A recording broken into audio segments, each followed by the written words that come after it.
Hello students, अंकुश study point में आपका स्वागत है। मैं हूं अंकुश सैनी और हम पढ़ रहे हैं हिंदी मीडियम कक्षा 9 एनसीईआरटी मैथ्स में चैप्टर नंबर 2 पॉलिनोमियल्स, बहुपद। तो बहुपद में आज हम प्रश्नावली 2.1 शुरू करेंगे। इससे पहले हम एग्जाम्पल जितने भी थे वे कर चुके थे। तो देखिए चैप्टर नंबर 2 बहुपद की प्रश्नावली 2.1 में पहला सवाल क्या है। पहला सवाल है, निम्नलिखित व्यंजकों में कौन कौन एक चर में बहुपद है और कौन कौन नहीं, कारण के साथ अपने उत्तर दीजिए। तो स्टूडेंट्स, इस टाइप के मैंने आपसे पहले भी कहा था कि जब मैं एग्जांपल करा रहा था कि आपके जो पहला क्वेश्चन है वो उसी टाइप पर आएगा। जब मैंने इंट्रोडक्शन में आपको ये चीज बताई थी कि एक चर में बहुपद क्यों है, एक चर में है, दो चर में है, ये चीज मैं आपको बता चुका था। लेकिन चलिए कोई बात नहीं, फिर दोबारा से बताऊंगा। तो जैसा पहला क्वेश्चन है 4x² - 3x + 7। क्वेश्चन नंबर 1 है 4x² - 3x + 7, 4x² - 3x + 7। तो क्वेश्चन नंबर 1 का फर्स्ट पार्ट है ये स्टूडेंट्स। तो देखिए इसमें आपको बताना है कि ये एक चर पद है या नहीं। तो बताइए, मैंने आपको बताया था कि एक चर बहुपद कब होगा। एक चर बहुपद तब होगा जैसे इसमें देख रहे हो आप चर। चर का मतलब समझते हो यहां पर स्टूडेंट्स। चर का मतलब मैंने आपको शुरू में ही बताया था, जो चर होता ना चर, वे आपके x, y, z, a, b, c, d, मतलब आपके जो अल्फाबेट्स होते हैं ना ABCD वाले, ये चर पद होते हैं। ये मैंने आपको शुरू के दिन बताया था। तो जैसे कि ये है, अब जिसमें एक आएगा, एक चर पद, एक चर पद मतलब जैसे x है तो x x आए, y है तो y y आए, z है तो z z आए, इस टाइप से। तो जिसमें एक ही आएगा तो वो एक चर पद होगा, है ना। मैंने आपको ये पहले ही दिन बताया था इसके इंट्रोडक्शन वीडियो में। तो 4x² - 3x + 7, तो इसमें एक ही चर आ रहा है, x आ रहा है, यहाँ भी x आ रहा है, x आ रहा है, यहाँ भी x आ रहा है। तो ये देखना है कि x यहाँ पर ऐसा तो नहीं कि यहाँ पर x आ गया, यहाँ पर y आ गया, x आ रहा दोनों में, ठीक है। चाहे यहाँ भी, चाहे यहाँ भी, चाहे बहुपद और आगे चलता, लेकिन अगर चरपद एक ही आता तो वो एक चरपद होगा। तो यहां पर ये कैसा है, ये एक चरपद है, ठीक है स्टूडेंट्स। ये एक चरपद है, कह सकते हो कि एक चर x में बहुपद है, ठीक है स्टूडेंट्स। तो क्वेश्चन नंबर पहले का फर्स्ट पार्ट 4x² - 3x + 7, ये क्वेश्चन है और ये आपका एक चर में बहुपद है। क्यों है? क्योंकि इसमें एक ही चर आ रहा है। एक ही चर मतलब इसमें x ही आ रहा है, यहां भी x है, यहां भी x है। घात से कोई मतलब नहीं होता है चर वाले में कि एक चर में बहुपद है या दो चर में बहुपद है। ये देखते हैं कि चर एक ही आ रहा है या दो आ रहे हैं, तो इसमें x x x x आ रहा, ठीक है। तो ये हो गया आपका question number first. Question number 2 है आपका y² + √2। देखिए क्वेश्चन नंबर 2 है y² + √2, y² + √2। अब y² + √2 कैसा है आपका बताइए। ये भी एक चर पद है। क्यों? देखिए अचर पद को नहीं देखना यहाँ पर। कभी आप सोचो कि सर ये इसमें 7 था, 3 था, 4 था, नहीं। हमें जब हमसे पूछा जाए ना, इस तरीके का क्वेश्चन पूछा जाए कि एक चर में कौन बहुपद है कौन नहीं है, तो उसमें हमको क्या देखना होता है, हमको देखना होता है कि हमारे चरपद, और चरपद कौन से होते हैं, x y z a b c d, ठीक है। तो उसमें देखते हैं हम कि अलग अलग तो नहीं आ रहे हैं, एक से आ रहे हैं।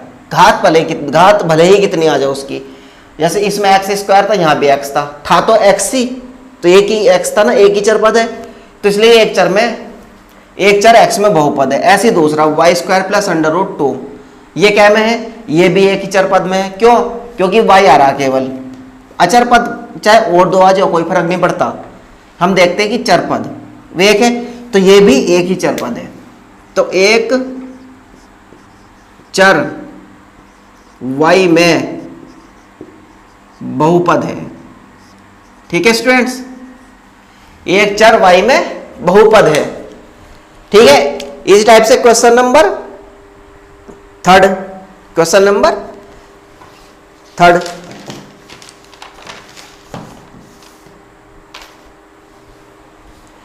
अब देखिए question number third, 3 under root T plus 3 under root 2, यह 3 अंडर रूट में टी है और प्लस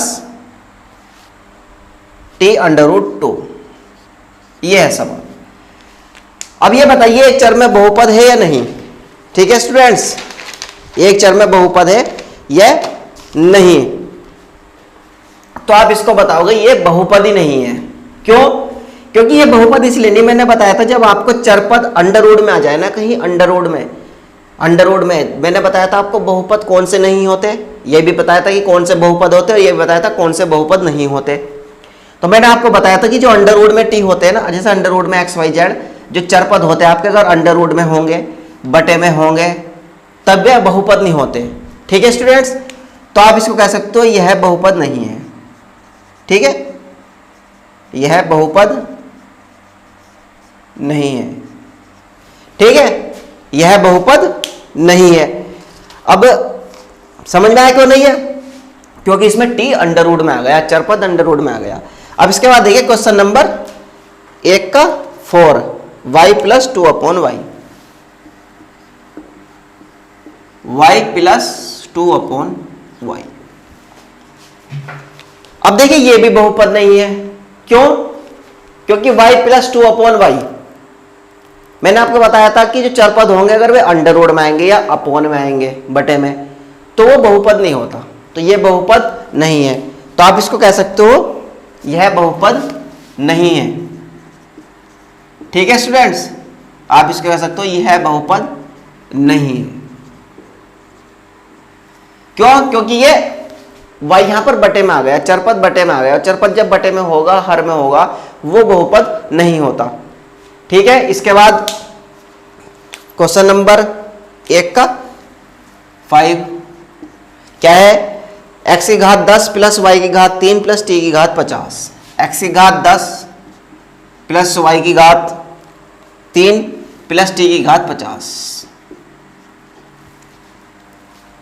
ये है। अब देखिए ये एक चर में बहुपद है या नहीं? ये एक चर में बहुपद नहीं है, ये एक चर में बहुपद नहीं है। क्यों? क्योंकि देखिए इसमें एक चर तो ये आ गया, दूसरा चर ये आ गया, तीसरा चर ये आ गया, 3 अलग अलग चर आ रहे हैं, मतलब एक x आ गया, एक y आ गया, एक t आ गया। घात से कोई मतलब नहीं, घात चाहे किसी की 10 हो, 3 हो, 50 हो, 100 हो, आपको ये देखना है कि चरपद अलग अलग आ रहे हैं, यहाँ x है, यहाँ y है, यहाँ t है। ठीक है, तो इसका ये एक चर में बहुपद नहीं है, यह एक चर में बहुपद। देखिए ये तो बहुपद ही नहीं है, और ये पांचवा जो है यह एक चर में बहुपद नहीं है, यह एक चर में बहुपद नहीं है। ठीक है, क्योंकि इसमें x y t, इसमें 3 अलग अलग चर पद आ रहे हैं। क्योंकि देखें, क्योंकि बहुपद में x y और t चर पद है, x y और t चर पद है। समझ में आया क्यों नहीं है? क्योंकि देख रहे हो आप 3 चर पद आ रहे हैं। ठीक है स्टूडेंट्स, अब इसके बाद देखिए क्वेश्चन, ये आपका क्वेश्चन नंबर 1 के 5 पॉइंट तक खत्म हो गए। पहला, एक चर x में बहुपद है। क्यों है? क्योंकि इसमें केवल एक चर पद आ रहा है, यहाँ भी x है, यहाँ भी x है। प्लस माइनस से इस टाइप के सवाल में हमें कोई मतलब नहीं होता, और हमें यह भी नहीं मतलब होता कि घात कितनी है, हम देखते कि चरपद 1 है या 2 है। तो यहाँ पर देख रहे हो आप चरपद, यहाँ भी x है, यहाँ भी x है, तो एक चर में x बहुपद है, एक चर x में बहुपद है, दूसरे में केवल y आ रहा है तो एक चर y में बहुपद है, तीसरे में अंडर रूट t आ गया, तो अंडर रूट में जहाँ चरपद आ जाता है वो आपका बहुपद नहीं होता, तो इसलिए यह बहुपद नहीं है। अगर बटे में चरपद आ जाए वो भी बहुपद नहीं होता। ये चीज मैं आपको मैंने इंट्रोडक्शन में बताई थी, यह बहुपद नहीं है। और x की घात 10 प्लस y की घात 3 प्लस t की घात 50, ये एक चर में बहुपद नहीं है। क्यों? इसमें चर अलग अलग आ रहे हैं, यहाँ x है, यहाँ y है, यहाँ t है। ठीक है स्टूडेंट्स, तो क्वेश्चन नंबर 1 हो गया। चलो क्वेश्चन नंबर 2। तो स्टूडेंट्स क्वेश्चन नंबर 2, प्रश्नावली 2.1 का क्वेश्चन नंबर 2। तो ये क्या कहा गया आपसे? निम्नलिखित में से प्रत्येक में एक्स स्क्वायर का गुणांक लिखिए। तो हमें यहाँ पर गुणांक लिखना, तो मैंने आपको जैसा कि इंट्रोडक्शन वीडियो में बताया था कि गुणांक कैसे निकालते हैं। अगर किसी ने वीडियो देखी है तो अच्छी बात है, और नहीं देखी तो फिर भी अच्छी बात है। क्यों? क्योंकि मैं फिर से बताऊंगा। अब देखिए 2 plus x square plus x का गुणांक, क्वेश्चन नंबर 2 का पहला क्वेश्चन में कहा गया है कि एक्स स्क्वायर का गुणांक लिखिए। अब यहां पर एक्स स्क्वायर का गुणांक या वाई स्क्वायर का गुणांक या एक्स का गुणांक कैसे निकालते हैं? गुणांक का मतलब क्या होता है? देखिए गुणांक में आपको गुणा शब्द नजर आ रहा है, ठीक है, बिल्कुल। तो अब जैसे ये है 2 plus x square plus x, यहां पर लिखना है एक्स स्क्वायर का गुणांक।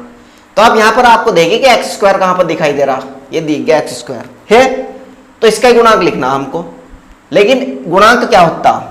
इसका मतलब गुणांक ये होता, अगर मैं आपसे, देखिए आप इसको थोड़ी देर के लिए भूल जाइए जरा। ये देखिए अगर 2x स्क्वायर है, ये है 2x स्क्वायर, अगर मैं इसमें आपसे कहूं कि 2x स्क्वायर का गुणांक लिखिए तो क्या लिखोगे? गुणांक का मतलब होता है गुणा का अंक, ठीक है। तो गुणा का अंक, तो देखिए 2 गुणा एक्स स्क्वायर, इसको मैं क्या लिख सकता हूं? 2 गुणा एक्स स्क्वायर। इसको ऐसे लिख सकता हूं 2x स्क्वायर को 2 गुणा एक्स स्क्वायर। तो मेरा गुणांक क्या है यहां पर? एक्स स्क्वायर का 2, तो 2 एक्स स्क्वायर का गुणांक है 2, ठीक है। एक्स स्क्वायर का गुणांक है 2, एक्स स्क्वायर का गुणांक ये इस तरीके से गुणांक निकालते हैं, ठीक है। तो ये तो था आपको समझाने के लिए। अब देखिए सवाल पाइए अपने, सवाल में है कि एक्स स्क्वायर का गुणांक लिखिए और क्वेश्चन नंबर है कि 2 plus x square plus x में एक्स स्क्वायर का गुणांक बताना हमको, क्वेश्चन नंबर 2 का पहला। तो देखिए इसमें एक्स स्क्वायर का गुणांक, तो एक्स स्क्वायर का गुणांक क्या होगा? एक्स स्क्वायर का गुणांक 1 है। क्यों? क्योंकि जैसे ये एक्स स्क्वायर है स्टूडेंट्स, तो आप देख रहे हैं इसको मैं 1 गुणा एक्स स्क्वायर लिखूंगा तो एक्स स्क्वायर ही बनेगा। तो जब किसी भी पद के साथ, किसी भी चर पद के साथ गुणांक पूछा जाए ना उसका, और जैसे इसमें एक्स स्क्वायर का पूछा गया और इसके साथ कुछ नहीं, यहाँ पर 1 2 3 कुछ नहीं है, तो उसमें क्या होता है? 1 आता है। क्योंकि जब 1 की गुणा किसी से करते हो आप तो 1 वही तो आता है। जैसे मैं आपसे कोई 2 की गुणा 1 से करिए, 2 1 2 ही आएगा। 3 की गुणा 1 से करिए, 3 1 3 आएगा। आता नहीं आता? तो ऐसे अगर मैं एक्स स्क्वायर की गुणा 1 से करूंगा तो एक्स स्क्वायर ही आएगा। इसका मतलब इसके गुणा में 1 छिपा हुआ बैठा रहता।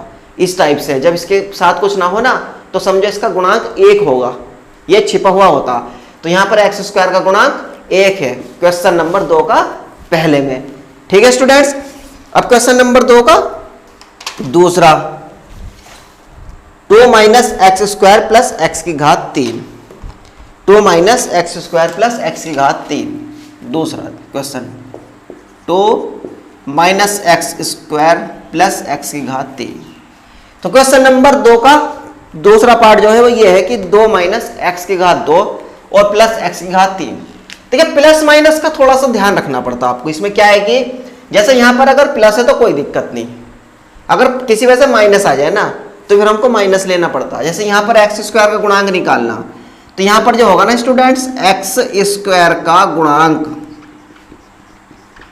एक्स स्क्वायर का गुणांक पता क्या होगा? यहां पर -1 होगा। क्यों?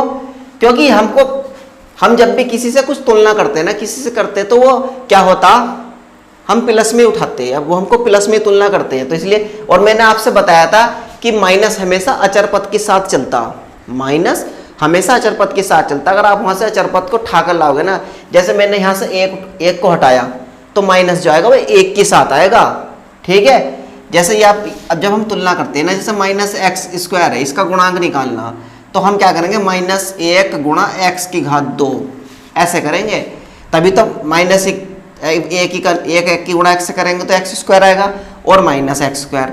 तो यहाँ पर जो होगा ना एक्स स्क्वायर का गुणांक वो -1 होगा, एक्स स्क्वायर का गुणांक -1 होगा। क्यों?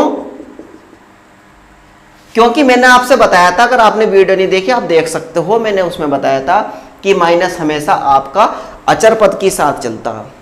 जब आप उसको माइनस को उठाओगे ना कहीं या कहीं से इनको अलग अलग करोगे चर और अचर को, तो माइनस को ये बात याद रखना आप कि माइनस जो चलेगा वो आपका अचर पद यानी कि गिनती के साथ जाएगा। 1 2 3 4 5 6 7 इनके साथ जाएगा। अचर पद यही तो होते हैं हमारे, तो इन्हीं के साथ जाएगा। इसलिए ये इसका एक्स स्क्वायर का गुणांक जो होगा यहाँ पर माइनस होगा, -के, ठीक है। और ऊपर क्या था? +के। समझ गए? चलिए अब इसी का क्वेश्चन नंबर 2 का तीसरा, क्वेश्चन नंबर 2 का तीसरा, क्वेश्चन नंबर 2 का तीसरा क्या है? Pi upon 2 x square plus x, pi upon 2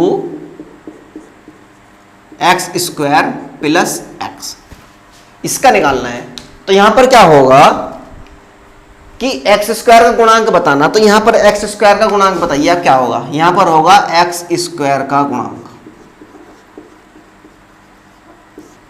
x square का गुणांक पाई अपॉन 2, पाई बटे 2 है। क्यों, हमको देखना है एक्स स्क्वायर का गुणांक, इसके साथ गुणा में कुछ भी हो, पाई 2 3 5 6 कुछ भी हो, हमें कोई मतलब नहीं, हमें देखना है इसके साथ है क्या। तो आप देख रहे हो पाई बटे 2 एक्स स्क्वायर है, यही तो है ना। अगर मैं इसको पाई बटे 2 गुणा एक्स स्क्वायर कर दूं तब भी तो ऐसे ही होगा। तो इसका मतलब एक्स स्क्वायर का गुणांक क्या है, पाई बटे 2। निकालना हमको एक्स स्क्वायर का गुणांक है, एक्स का नहीं। क्यों, क्योंकि हमसे सवाल में एक्स स्क्वायर का पूछा गया। अगर एक्स का पूछा जाता तो एक्स का निकालते, और एक्स स्क्वायर का पूछा गया तो हमने एक्स का स्क्वायर का निकाला, तो एक्स स्क्वायर का गुणांक पाई बटे 2। ठीक है, यहां तक समझ आया। चलिए, ये बहुत इजी सवाल है, बहुत आसान सवाल है, स्टूडेंट्स आराम से कर सकते हो आप इनको।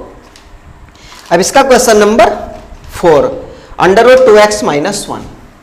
ये थोड़ा सा क्वेश्चन मजेदार है, इसमें आपको कुछ सीखने को मिलेगा। क्वेश्चन नंबर 2 के 4 पार्ट में, under root 2x minus 1, under root 2x minus 1। अब इसमें क्या होगा कि इसमें एक्स स्क्वायर का गुणांक निकालना हमको, लेकिन आपको इसमें कहीं एक्स स्क्वायर दिखाई दे रहा नहीं, तो यहां पर एक्स स्क्वायर का गुणांक होगा क्या, 0। वो क्यों होगा, देखिए पहला देखिए, एक्स स्क्वायर का गुणांक 0 है,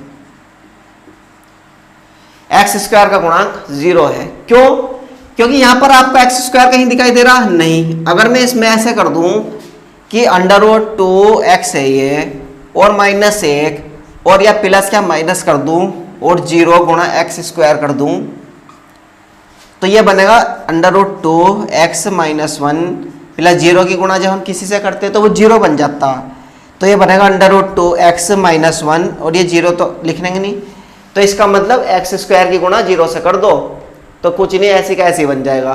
तो जब आपको यहां पर कुछ दिया जाए जिसका गुणांक पूछा जाए और वो उसमें ना हो तो उसका गुणांक 0 होगा। जैसे यहाँ पर एक्स स्क्वायर का पूछा गया, लेकिन इस वाले बहुपद में एक्स स्क्वायर है नहीं, तो यहाँ क्या बताओगे आप, गुणांक 0 बताओगे। क्यों, क्योंकि ऐसे 0 की गुणा मान लेते हैं उसको कि उसकी गुणा 0 से हो गई, उसको 0 ने निपटा दिया। ठीक है, तो इसलिए एक्स स्क्वायर का गुणांक 0 है। समझ में आया गुणांक का सवाल भी, तभी तो मैंने आपको स्टूडेंट्स उस दिन इंट्रोडक्शन कराया था, इसलिए तो कराया था। इंट्रोडक्शन वीडियो में सारी चीजें बताई थी कि जब आप उसको आप किसी भी चैप्टर का बेसिक पढ़ते हो ना, उसका इंट्रोडक्शन पढ़ते हो तो उसमें बहुत सारी चीजें वहीं सीखने को मिलती है आपको, और आप उसको पढ़ने के बाद अगर कोशिश करो खुद से तो आप सारे सवाल, इसके अधिकतर सवाल कर सकते थे, और वैसे क्वेश्चन नंबर 1 और क्वेश्चन नंबर 2 आप पूरा कर सकते थे। ठीक है, कोशिश करते, तो बिना कोशिश के तो कुछ नहीं करते। तो क्वेश्चन नंबर 1 तो हो गया आपका। ठीक है, अब देखिए क्वेश्चन नंबर 3। तो चलिए students, question number 3, question number 3 क्या है, देखिए 35 घात के द्विपद का और 100 घात के एक पदी का उदाहरण लिखिए। 100 घात के एक पदी का उदाहरण लिखिए। तो द्विपद और एक पद, द्विपद और एक पद में देखिए क्या था, द्विपद जिसमें 2 पद हो, एक पद जिसमें एक पद हो। मतलब मैंने बताया था आपको कि बहुपद में पद कैसे होते हैं। देखिए जैसे यहां पर ये है, तो हम क्या करेंगे, 35 घात का 2, आप देखिए इसका सॉल्यूशन में आप लिखो घात 35 के द्विपद। आप यहां पर लिख दीजिए x की घात 35, तो ये तो हो गया एक पद। अब इसके बाद आप लिख दीजिए कुछ भी, जैसे यहाँ पे चलिए आप एक काम करिए, इसकी इससे एक कम कर दीजिए, x की घात 34, तो ये 2 पद हो गए, एक x की घात 35 हो गया, एक x की घात 34 हो गया। लिखना x की घात 35 से छोटा ही है, आप दूसरा x की घात 36 है 37 लिख सकते, छोटी लिख दीजिए, x लिख दीजिए, कोई फर्क नहीं पड़ता। लिखने 2 पद है, 2 पद दिखाने हमको यहाँ पर, तो ये आसान सा सवाल है, बस 35 घात 35 के 2 पद लिखने हैं। मैंने आपको बताया था ना, बहुपद अलग अलग पद, तो किसी में एक पद होता, किसी में 2 पद 3 पद 4 पद ऐसे होते थे ना। तो यहाँ पर x की घात 35 प्लस x की घात 34, ये 2 द्विपद हो गए x की घात 35 के। अब ऐसे ही है घात 100 के एक पद, ये एक पदी लिख दीजिए आप, घात 100 के एक पदी। तो आप इसमें आराम से ये कह सकते हो x की घात 100, क्योंकि एक पद ही लेना हमको, एक ही पद लेना ना हमको, यहां पर दो पद ले लेते इसलिए x की घात 35 प्लस x की घात 34 लिख दिया। आप ऐसे कर सकते थे x की घात कुछ भी मत लीजिए, x की घात 35 प्लस x लिख दीजिए, तो हमको दो पद लिखने थे यहां पर, और ये x की घात 100। तो ठीक है स्टूडेंट्स, ये तो इसके ठीक है, आज यहीं पर रखते, बाकी इसके बाद कल करेंगे स्टूडेंट्स। तो कुछ आपके क्वेश्चन नंबर 4 और 5 बचे हैं, ये थोड़े से इसमें कुछ समझाना है आपको, तो बाकी कल करेंगे। आप इसका प्रैक्टिस करिए आज, ठीक है स्टूडेंट्स। अगर वीडियो पसंद आई तो वीडियो को लाइक कीजिए और चैनल को सब्सक्राइब कीजिए और वीडियो को शेयर कीजिए।